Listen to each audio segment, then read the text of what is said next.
আসলে আজকে বলার মতো কিছু নেই। তার কারণ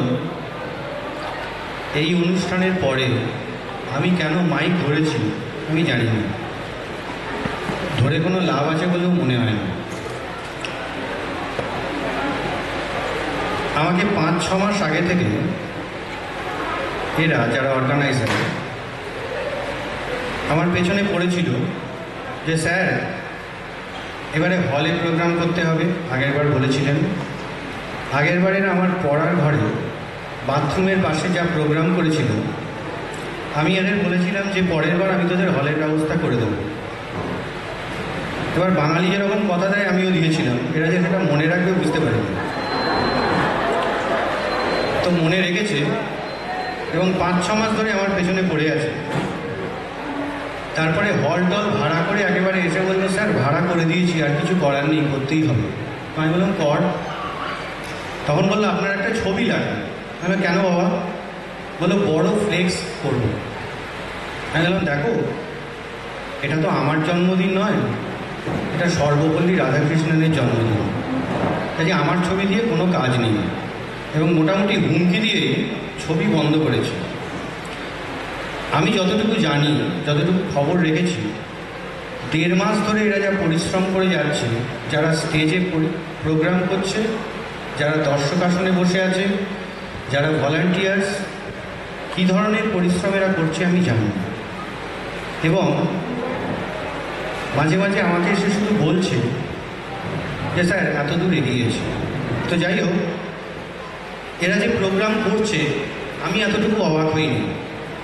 আমার স্কুলের সমস্ত কলিগদের আমি কয়েকজনকে নিয়ে এসেছি, তাদের আমি এটাই বলে নিয়ে এসেছি যে program more than the average হবে।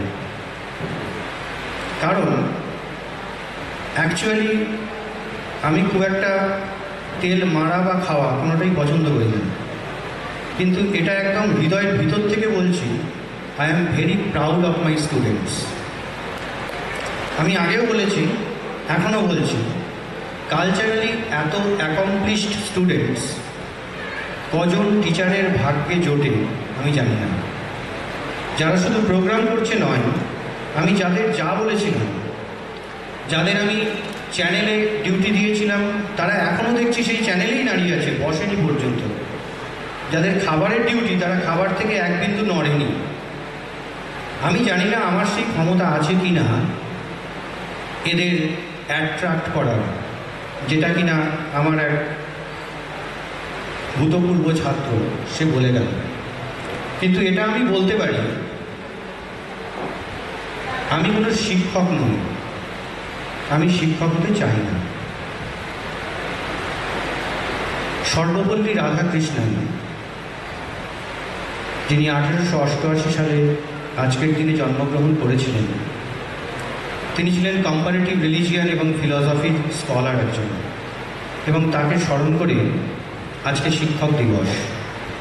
তো সেই শিক্ষকের পাশে আমি শিক্ষক বলতে আমি নিজেকে ছোট বোধ করি। এবং আমি যতদূর জানি আধুনিক শিক্ষা ব্যবস্থায় শিক্ষক শব্দটাই নেই। কারণ আমি এটা বিশ্বাস করি, কাউকে কিছু শেখানোর মতো ক্ষমতা কোনো মানুষের নেই, শেখে সে নিজে। আমি শুধু যেটা করি রাস্তাটা দেখিয়ে দিই। আমি মোটেই বেশিক্ষণ পড়াই না, খুব কম পড়াই, এত কম পড়াই এখানে অনেক গার্জেন আছেন, কোনো গার্জেনের হয়তো ভ্রুকুঞ্চনও হতে পারে যে এই টিচার কেমন, 1 ঘন্টাও ভালো করে পড়ায় না, যদিও বা পড়ায় তার মধ্যে 8 ঘন্টা হাসাহাসি চলে। এটা কি হচ্ছেটা কি আমি জানি। আমি যখন ক্লাস করি বাইরে থেকে শুনলে যে কেউ মনে করবে মিরাক্কেলের অডিশন হচ্ছে। আমি নিজেও ছোটোবেলায় এভাবেই বড় হয়েছি। আমার সংস্পর্শে যারা আসবে বা এসেছে আমি তাদের এভাবেই বড় করতে চাই। পড়াশোনাটাকে খেলাধুলো গান বাজনার মতো এনজয়মেন্ট হিসাবে যদি না দেখা হয়, তাহলে আমার মনে হয় না সে পড়াশোনা শিখে কোনো লাভ আছে। আমি নিজেও যেটা করতে ভালোবাসি সেটা 100% মনোযোগ দিয়ে করি, যখন যেটাই করি। আমি চাই আমার ছাত্রছাত্রী যারা আজকে আমার সামনে বসে আছে এখন পড়ছে বা আগেও তারা আমার ছাত্রছাত্রী ছিল, অনেকে আছে, এরা যখন শিক্ষক হবে এক একটা আগুন তৈরি হবে। আমি জানি এখানে অনেকেই শিক্ষক, মানে ঘটনাটা হচ্ছে আমি এদের ঠাট্টা করে বলি মাঝে মাঝে যে আমার কাছে ঢুকলে একটা জীবনচক্র সম্পূর্ণ হয়। মানে ফার্স্ট ইয়ারে ঢোকে, সেকেন্ড ইয়ার থার্ড ইয়ার হয়ে MA দিয়ে SSC দিয়ে চাকরি পেয়ে কোনো কোনো সময় বিয়ে করেও বেরিয়ে যায়।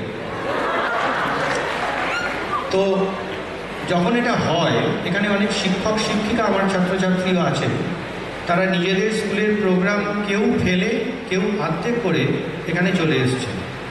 আমি তাদের আরেকবার ধন্যবাদ জানাই এই প্রোগ্রামে আসার জন্য। এবং সমস্ত ছাত্রছাত্রীদের একটাই কথা আমি বলতে চাই, যার যেটা পছন্দ কাজ করে, কোনো পরনিন্দা নয়, কোনো পরচর্চা নয়, কিচ্ছু দরকার নেই, কোনো পোস্টার দরকার নেই, কোনো ব্যানার দরকার নেই, কোনো লিফলেট দরকার নেই। যদি কাজে অনেস্টি থাকে তাহলে লোকের অভাব হবে না। প্রত্যেককে আমি এই কথাটাই বোঝাবার চেষ্টা করি এবং যেটা করে আনন্দ পায় সেটাই করি। সবাইকে ইংরেজি অনার্স পড়তে হবে তাতে আমার ভালো হবে সেটা নয়, তবে আমি এটা বিশ্বাস করি না। এবং ইংরাজি অনার্স নিতে যখন ফার্স্ট ইয়ারে ছাত্রছাত্রীরা ঢোকে, আমি তাদের আগে জিজ্ঞাসা করি যে ইংরাজি অনার্স কেন নিলি? যদি বলে ভালো লাগে বলে নিলাম, আমি মোটামুটি তার হাল খারাপ করে ছেড়ে দিই। তার কারণ ভালো লাগে বলে ইংরাজি অনার্স নিয়েছে, এর থেকে বড় মিথ্যে কথা পৃথিবীতে হতে পারে না। তার কারণ হচ্ছে লেখাপড়া ব্যাপারটা, আমাদের সিলেবাস, আমাদের পরীক্ষা এমন অদ্ভুত ধরনের যে পড়াশোনার মধ্যে থেকে সমস্ত আনন্দ ব্যাপারটাই বের করে নেয়। আমি সেটা চাই না। আমি চাই আনন্দ করে থাকুক সবাই, এনজয় করে থাকুক, যতটা ভালো লাগে পড়ুক, যতটা ভালো লাগে পড়ার দরকার নেই। টিভি দেখুক, সিনেমা দেখুক, আড্ডা দিন, অবশ্যই আড্ডা দেওয়া উচিত। একটা কলেজের ছেলেমেয়ে যদি আড্ডা না দেয় তাহলে সে আড্ডাটা দেবে কেন? এখানে অনেক গার্জেন বসে আছেন, তারা হয়তো মনে মনে ভাবছেন যে কী রে বাবা, তার কাছে পাঠাবে, এসব কী বলছে? হ্যাঁ, আমি এইটাই বলছি। আমি নিজেও এইভাবেই বড় হয়েছি, যতটুকু হয়েছি। আমি চাই আমার ছাত্রছাত্রীরা আমার থেকে অনেক বড় হোক, এবং চাই না, আমি জানি হবে। কারণ যার যে অনুষ্ঠান আজকে তারা করলো, তারা যে স্কুলের টিচার হবে সেই স্কুল অতি ভাগ্যবান হবে তাদের পেয়ে। পরিশেষে আমার এইটুকুই বলার, জীবনে কোনো এক্সপোজারের দরকার নেই। নিজের কাজটা ঠিকভাবে করে যাও, এক্সপোজার এমনিই আসবে। নিজের ডিউটিটা ঠিক সময় করে যাও, এমনি তুমি খ্যাতি পাবে। খ্যাতিবান হওয়ার চেষ্টা করে লাভ নেই, তাহলে কোনো দিনই খ্যাতি পাওয়া যাবে না। আর 24 ঘন্টা প্রচুর সময়। পড়ার জন্য খেলা হয় না, খেলার জন্য গান শেখা হয় না, গান শেখার জন্য নাচ হয় না, এসব মিথ্যে কথা আমি বিশ্বাস করি। 24 ঘন্টা এতটাই বেশি সময় যে সমস্ত কিছু শেখা যায়। যারা বলে সময় পাই না বলে করতে পারি না, মিথ্যে কথা। আমি বিশ্বাস করি না। আমি চাই লেখাপড়াটা ভালো করে করো, যেহেতু রেজাল্টটা ভালো করতে হবে, আর জীবনে প্রতিষ্ঠিত হও, বড় হও এবং সৎ হও। সৎভাবে কাজটা করার চেষ্টা করো, তাহলেই আমি খুশি, তোমাদের বাবা মায়েরা খুশি, তোমাদের শিক্ষক শিক্ষিকারা খুশি, সারা জগৎ খুশি।